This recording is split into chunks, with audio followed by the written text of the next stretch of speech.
Alright, hey guys, Fatal Fed here, and welcome back to kind of a wrap-up video to our Celestial Crossing playthrough. So, as we all know, I kind of got a shitty ending in the first little playthrough there. I didn't do very well. And so I'm not going to play through the whole game again, but I wanted to at least see a good ending. So I'm just going to kind of speed through some of this. I'm going to bang out some of these answers. I'm going to skip most of it. This video is probably going to be pretty short, but it's fine. So I've been trying to figure out how to do the elf route. I don't know if there is an elf route, but boy howdy, I do know that we can fall in love with this beautiful young lady here. So we're going to try and do that right now. So what are we going to do first? We're going to carry those bitches' bags all the way home. That's right. Okay, now I'll see you later. Y'all know what the gentlemanly thing to do is to walk that girl home. So we're going to do that. Alright, I don't want you to pay any attention to the fact that there's a giant purplish pink girl in my room, and she's all sweaty, wearing your old clothes. Just don't mind it. I'm sure you'll be totally fine with it. All right, so joking aside, I actually just had like a really interesting conversation with Nearith because of the different choices I've made. So I think I've somewhat like misunderstood this game a little bit. I really kind of didn't pay attention, I think, to the whole point of this game from the beginning. I don't even know if Nearith is actually a romance option. Especially now that I'm seeing how the game plays out if you go for Mika. Because the game starts off pretty much telling you you already like her. So I guess I should have kind of paid attention to that. The visual novel aspect of this game, it's almost not like which girl you end up with, but it's like making the right decisions so everybody makes out. So like Nearith makes it back into her game and you can get somewhere with Mika. So I just had a really interesting conversation with her that wasn't even in the original game, and she's basically like, she's really excited. She wants bread and she wants me to leave and go get it now, but I have to go get it at the mall. So I'm like, okay, well, whatever. And at the very end, she's like, just relax. She's like, just be yourself. And then she shoves me out the door. And so now I'm starting to realize where this is going. And I'm actually going to play through this scene because I want to see what happens. Without a word, she shoves me out the door and closes it behind me. The last thing I see is her oddly embarrassed expression. Needless to say, I head for the mall, grumbling to myself the whole way. It takes me a while to find the bread, and by the time I have it in hand, I've cooled down enough to wonder why Nearith thought it was so important for me to buy it here at this particular time. Her comments were irritatingly cryptic. Since I'm already out, I take a minute to glance around and spot my favorite video game store in the distance. A few seconds of browsing shouldn't mess up my plan for the day any more than they already are. I'm not even halfway there when I see Mika sitting at a table outside a nearby cafe. Honestly, I might have walked right by if the red eyes and wet cheeks hadn't grabbed my attention. I hover a step closer, unsure whether or not I should say hello. She looks really upset, and I'm not the best when it comes to complex social interactions. Of course, she chooses this precise moment to glance up and notice me standing there. Hikaru-kun? God, why do you look so naked? Are those just your normal clothes? Why didn't I just greet her like a normal person instead of stopping to stare? I wave lamely, trying my best not to smile too wide or anything that might make me come across even creepier than I already have. Luckily, she's too busy looking away to hide her tears. I pause, panicking a bit. Should I try and say something comforting? Or would it be better to pretend that she's just dabbing at her mouth and not figuratively using the napkin to wipe off her face instead? Before I can do more than approach the table, she's already looking up at me with a slightly forced smile on her features. Hey, I'm surprised to see you here. You don't hang out at the mall much, do you? Not really. Oh, well, do you want to walk around with me for a little while? Ooh. Oh, that seems like an oddly specific and outright suggestion. Her smile dims and she looks so desperate for company that I nod without a second thought. She stands up and I notice for the first time how nicely she's dressed. It's hard not to let my eyes wander, but I'm not deprived enough to ogle her while she's so obviously upset. I mean, I guess we don't have to afford her that, but you know. Those shorts are... She's got hips, good lord! We pass by a few stores, and her attention wanders to the different couples walking by. I gulp, realizing belatedly that the mall is such a popular date night destination, we probably look like a couple too. If the situation makes her uncomfortable, she doesn't show it, and after a few more steps, she finally speaks. I guess there's no point hoping you didn't see me bawling my eyes out back there, huh? Well, I mean, no. What? You just looked like you were crying a little bit. I wouldn't have said bawling. She cracks a wry smile at that and looks up at me with an expression that makes my heart lurch sickeningly. You say that like my eyes aren't puffy and my nose isn't bright red right now. Ooh, I don't know. No, I don't know what to do. Shit. I don't know. Okay, thought time. Complimenting her is kind of what I want to do. Because it's like, you know, I can kind of keep the nice conversation going. I can tell her, you know, she looks cute or something. Comforting her though. That sounds like physical contact. Which sounds like a good thing. Oh god, I don't know. Well, hey, if we get it wrong, we're just gonna have to reload now, aren't we? So let's try to comfort her. Hey, they aren't. I mean, no more than usual, I think. Not that they're usually puffy and red, I just... Kami, I need to stop talking. She raises an eyebrow at me before bursting into soft giggles. Thanks, Hikaru-kun. That didn't sound like the right answer. I think. She sticks her tongue out at me playfully, and I'm at least happy I managed to cheer her up a little bit. Well, the reason I was crying is because I was on a date. Oh, sugar plums! I feel like someone hits the pause button on my life, and my entire mood plummets upon hearing those 5 words.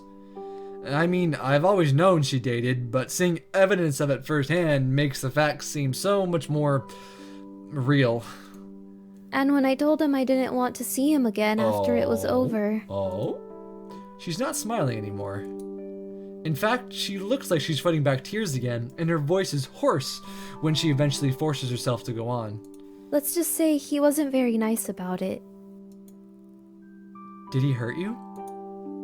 I don't know what I plan to do about it if she answers with an affirmative, but some deeply integrated masculine part of me asks anyway, because I have to know. Thankfully, she shakes her head quickly. No, nothing like that. He was just an asshole calling me a tease and a whore. Oh, that ass! That's a good word for it, actually. I don't need to expand on that point. She wrings her hands slightly and sniffs back a few more tears. Sorry, I know it's stupid to get so worked up about it. Her forced laugh comes out sounding more like a hiccup. I mean, the only reason I went on this stupid date with him in the first place was because he kept asking. And I agreed so long ago that I couldn't put him off anymore. I tried to tell him I wasn't interested, but he insisted I'd already promised.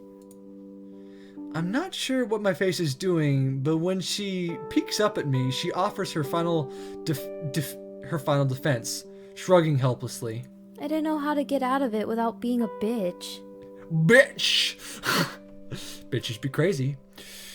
Ask why she changed her mind about dating him. Assure her she's better off without him.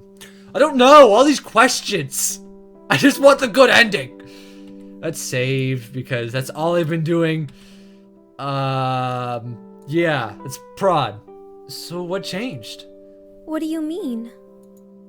My throat feels dry suddenly, and I don't know why I'm asking such a leading question. I mean, Obviously, you agreed to go out with him originally. What changed your mind? Her gaze skitters to the side and she gives a casual shrug. Her cheeks look a little rosy, but that could be wistful thinking on my part. I told you, he kept on asking. It felt rude not to at least go out for some coffee. I can't help but notice that this is not an answer to the question, but her avoidance is more interesting to me than I'd like to admit. Her eyes dart up to meet mine for a second, and it's as if she can read my mind. I guess I just realized that I had more options than I thought. Oh shit, son! She's got options! Whoa! I feel my chest reinflate with some of the self-confidence I'd lost earlier, but I tamp down on it before I get too carried away. Why? Why are you always like, every time I help you, you're like, no. And I'm like, yes! Obviously she's making an advance, you dumb flubber nugget! Anyway. Well, it sounds like you made the right decision anyway.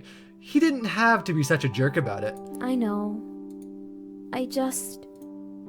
We stop walking and she turns her full body toward me. Something about her looks smaller and more fragile than usual. Her eyes seem huge as they look up at me through dark, wet eyelashes. It hurt to hear him call me those things, especially since part of me feels like I did lead him on a bit. I shouldn't have said yes in the first place. And she's got a point, but at the same time, guys like that can be quite annoying. It hurt even though I didn't really like him. She sniffs again, and this time she can't hold back a few more tears. Her laugh comes out sounding self-deprecating and bitter. I immediately hate it because sounds that ugly shouldn't be coming out of her. That's pretty stupid, right? Don't give me another one. Good God! Why is it so hard? Game? Hold her and tell her she's not stupid. Wait until... but this one is easy. This, no problem. I got this, guys. This needs no reloading, no nothing. We're gonna hold her close tenderly and say, girl, what you talking about? No, I don't know what I'm saying. Hold her tight. Something comes over me as I watch her sob over this loser whose face I'd like to punch so badly it hurts. Oh, Jesus, she's close now. Before I even fully wrap my mind around what I'm doing, she's there in my arms, and my head is spinning at the soft scent of her shampoo. Everything about her is soft. Of course it is. In fact, her warmth seeps into me as I rub the back of her her back in small, soothing circles. It feels unbelievably satisfying, it doesn't come out right, to hold her like this, and to hear the way her crying gradually tapers off. There is a gentle tugging at the back of my heart, gives me a nervous spasm when I realize that her small hands are clenching the fabric of my shirt. She returns the hug, but leans away far too soon, electing to wipe the moisture off her face with some embarrassment. Sorry, I think your shirt's all wet now. It's fine. And you're not stupid. She smiles at me with real gratitude, and it feels amazingly empowering. Like I can take on 5 Nearest and live to tell about it. I like that. Walk me home? Her soft question is a surprise, but I don't mind. This has been a day full of developments after all. The way back is peppered with conversation. She asks what Nearest has been up to, and laughs when I tell her a highly edited version of how she got me into the fight with our neighbor. Why would she do that though? She's Nearest. Oh my god, I can't speak. She's Nearest. She lives to make my life miserable. Nothing like family, huh? She winks, and I notice that the change of topic has cheered her up immensely. At the end of the day, though, I think you two really must care about each other a lot. You wouldn't be able to laugh about it like this if you didn't. Huh. There's a thought. I switched the subject since I have no idea what to make of her analysis of my friendship with Nearest. Do you feel any better now? Yeah. In the past, I've always just gone out with guys who chase me, but most of them turn out to be insensitive, emotionless assholes. I mean, most of us are, in fairness. She turns to face me with a small, knowing grin, and I nearly trip over my own feet.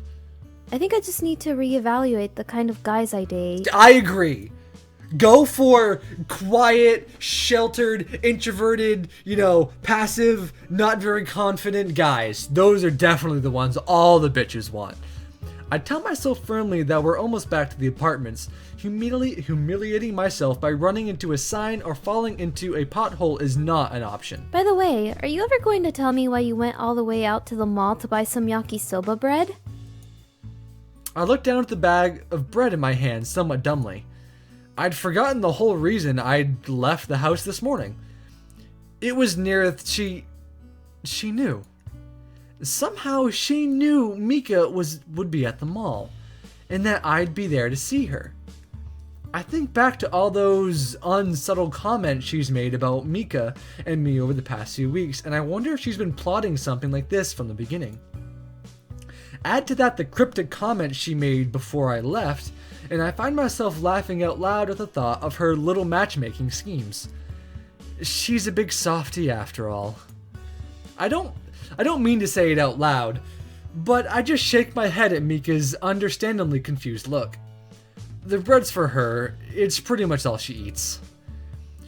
Her small nose wrinkles cutely. That doesn't sound healthy. I laugh and ask her about her life at the university just before we finally reach the apartments. She explains her area of study, industrial chemistry, and tells me a few funny stories about her teachers as we slowly climb the many stairs leading up to our floor. By some kind of unspoken but mutual understanding, we part at the precise halfway point between our homes. I can already hear some kind of loud noise coming from the direction of my apartment, but I ignore it. Nothing matters more than the fact that Mika is here, and she's looking at me like I'm more than just a weird neighbor who used to follow her around when we were kids. Thanks, Hikaru-kun, for everything. She self-consciously tucks a strand of hair behind her ear, and I start to realize that this must be some kind of nervous habit of hers. I feel really lucky, actually. My date didn't work out, but I still had someone around to walk me home at the end of the night. You mean we went on a second date? You are a whore then. I'm sorry. Her smile is shy and sincere as she takes a small step closer to me. Oh shit. You should fill in for my dates more often. Oh, the music stopped. The music stopped. Oh god, we have a question. Tell her you don't want to just fill in. Tell her you'll be there for her anytime she needs. Oh, why all these questions? Okay, so I feel like this is like the type of part of the game where, are we far enough in the game? Because like with visual novels, it's weird. You can't go for the bold ones right away because it always will fail. Always. Can we be bold yet? These aren't all that far apart, but we're gonna go for bold. We don't want to just fill in, girl. We want to be your everyman. It's so hard to think with her stepping into my space and breathing the way she is. I hear words coming out of my mouth, but I don't have the presence of mind to stop them. Only fill in? Oh boy, the music. If I hadn't already been aware of her breathing, I wouldn't have noticed it stutter to a stop. She's so close now. I measure the distance in my head like some kind of robot, trying to figure out how much or how little. I'd have to bend in order to kiss her. In order to kiss that pretty mouth. Okay, I couldn't have butchered that sentence very much worse. She inhales, and the distance between us shrinks even more. Good night, Hikaru-kun. Oh. Bye! I'm embarrassed at how hard I'm breathing, but then she tilts her head with a flushed smile and quickly flounces back toward her apartment. The look she sends me as the door closes behind her is very promising. I don't know how long I stand there with a silly grin on my face, but when my toes start to go numb, I realize that they've been gone a long time, and Nearith is probably waiting for her bread. The kitchen is a disaster when I step in, of course. I seriously doubt Nearith is capable of going an entire day without messing something up. Speaking of which, the dark elf is laid out on the living room sofa, fast asleep. The mysterious noises that I could hear all the way down the hall were apparently just the product of the TV being on and the volume almost at max. Sighing, I tried to summon up some righteous anger at the warlock and come up empty. It's hard to get pissed off when everything in your shitty life feels right for once. Instead, I pick up the remote and set the volume on mute. Ironically, it's the total lack of noise that causes Nearth to wake up with her unusual ladylike snort. Her bleary-looking eyes take a minute to focus on me, but when they do, she smirks. How'd it go? Purposely ignoring the question, I drop the bag of Yokosuba bread on the floor to her seat on the couch. Got what you wanted. She frowns at the invasion before looking down at the bread. It's hard not to burst out laughing at the fact that she's forgotten what her excuse to get me out of the house even was. It takes a while, but she obviously figures it out and swiftly plucks one out of the bag. Fine, let her play it off like she isn't a romantic underneath all that bluster. Thanks. Thank you, Nearth. I don't bother to clarify what I'm thanking her for. I don't need to. We both already know. She gives me a short nod and a tiny smile before pulling her Yokosuba bread out of its wrapping and nibbling on it. Soon the dark elf is happily watching TV, volume likely blasting through the whole building. I can't bring myself to care too much as I make my way back to my room and boot up my computer. I go to sleep that night in my own bed for the first time in weeks. Alright, bam, wow, that's amazing. We skipped all of that in our original playthrough. Let's skip ahead some more. Alright, so we got some new dialogue here from the route we're going on right now. I did all the same answers I did at the convention, so now I think we're going home. I think we're thinking about Nearest. So Nearest a pain in the ass, sure, but I've always wanted to change things around in my life, be tougher, stronger as a person, and she's been the only one who could force me to do that. Mostly because she's a hard ass, but also because I think of her as a friend. Crazy as it sounds, even in my head. And as much as she's helped me, I feel like I've helped her too. A week ago, it wouldn't have been possible for her to show any kind of weakness around me. Today, though, she reached out. She asked me if she was real, and my answer actually mattered to her. I can't help wanting more of that, to watch her become more grounded and able to rely on me. To see that I'm someone she can trust, and to have her back when she's had mine. So, no. It wouldn't be horrible to have my friend hang around for a while longer. A yawn rises up out of my chest suddenly. And all of this thinking reminds me that we've had a long day. I'm pretty exhausted, physically and mentally. I settle in for a short nap until we reach the apartment, resting my head against the back of my seat. The bus lifts to one side, and as we make a sharp turn, and my head lolls onto Nearest's shoulder. She grunts but doesn't wake up to punch me in the face, so I stay there. It's so much a comfier position to sleep in than trying to keep my neck craned upward. And as I drift off, I reason that I'll be able to process the day's events much more easily when I wake up anyway. So this is all we've done all this, right? Yep. About time you showed up. Yep, so this is the door. Fair enough. This all seems the fair. I didn't think you'd be able to. You found the. So this all seems the same. So you're heading home. No need to give me that. Yep, still If heading I home. leave, who's going to keep. You think I'd let all of that self-confidence I drilled into you just disintegrate the minute I'm gone? Fuck that. I'm just here to make sure we close this stupid door for good so nothing else can get through. Oh, so it is different. But what about your life? Your whole world? You mean my fake life in a pretend world? Why go back when I'm a real person here? Interesting thought. Interesting. So is she... Would you consider her not real in her own world? Wow, so that's the weight of my decision, telling her she's real or not. Interesting. So I'd say if I told her she wasn't real, she'd go home. Interesting. I'm dumbfounded that my words had such an impact on her. I gape for a minute before she snaps her fingers in front of my eyes impatiently. Since you're here, care to do the honors? She gestures toward the door, which is starting to glow around the edges, almost like it's beckoning us through. Creeped out, I shut it tight and throw the latch that appears on the outside. The moment it locks, I feel a light smack on the top of my head and jolt awake. We're home, useless. Get your fat head off me. Interesting. I really did not see the game going this way. Despite her less than gentle wake up, she's smiling, and I grin back and we make our way off the bus. Okay, wow, I liked that. I wasn't expecting that. Wow, this game had a lot deeper of a story than I really thought it did. Wow, it's such an interesting thing to see how, not wrong, but how misguided I played it through the first time.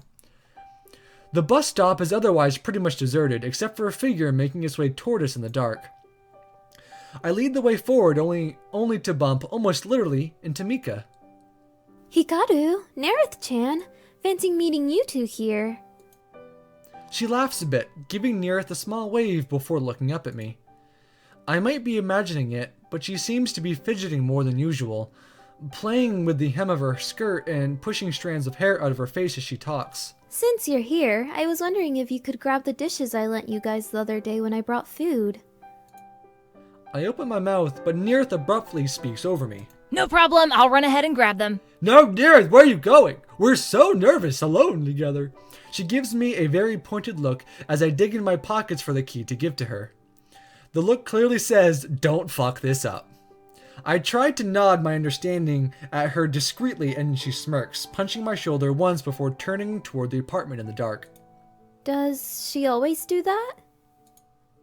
Pretty much. Mika and I walk toward the building a few steps before my hand shoots out, almost of its own accord to stop her. Mika-chan, wait. She turns to face me and her face is illuminated in the light of a nearby street lamp. She's beautiful. Her eyes are wide and warm, and there's definitely affection there. Is there also a glimmer of attraction? It's hard to tell, and I'm no expert on women, but after everything else I've been through, this finally feels like something I can take a chance on. I take a deep breath and call on all the self-confidence I've gathered from going through such a life-changing ordeal. Mika-chan, there's something I need to tell you. She says nothing. Instead, her cheeks light up softly with a blush and her smile turns shy and hopeful. Ending number 1. Home. Aww. Okay. There we go. I liked that. I really wasn't expecting that, if I'm honest. That's a good ending. Like, legitimately, that's a really good ending. I don't know what the other endings are like. I'm assuming there's an ending where we can send Nerith back to her game. And then we also still end up with Mika. And then there's the ending that I got, which was pretty shitty. Not great, obviously, for anybody involved. And then there's a fourth ending. I don't know what it is, if I'm honest. But maybe I'll try and find that out on my own. Or you guys can find that out for yourself by buying the game. But anyway, guys, huge thank you again to all the people from Celestial Crossing.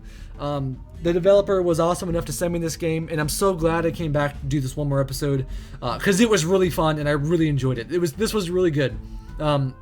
Experiencing the game this way was really fulfilling. So anyway, guys, I've been Fickle Ferret, and I will see you back on the prowl next time.